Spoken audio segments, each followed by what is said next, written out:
இந்த வண்டி வந்து நாங்கள் வந்து 2020 டிசம்பரில் வாங்கினோம்.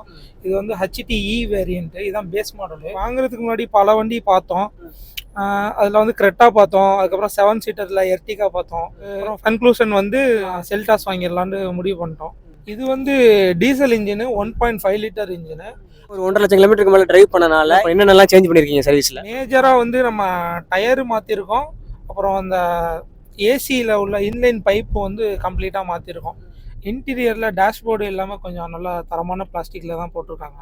ஃப்ரண்ட்டில் இருக்கிற அலுமினியம் போனட்டாக இருக்கட்டும், சைடில் டோரு எல்லாமே வந்து நல்லா கொஞ்சம் ஓரளவு எக்ஸ்பெக்டேஷன் பண்ணுற அளவுக்கு ஒரு தரமாக தான் போட்டிருக்காங்க. இந்த ப்ரைஸ் ரேஞ்சுக்கு இது வந்து நல்லா சாட்டிஸ்ஃபேக்ஷனாக இருக்குது. இது வரைக்கும் அந்த துரு பிடிக்கிறது அந்த இதெல்லாம் எதுவும் வந்ததில்லை.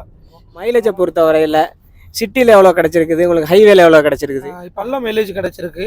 நாங்கள் வந்து அதிகமாக அச்சீவ் பண்ணது 21 கிலோமீட்டர் பர் லிட்டர்.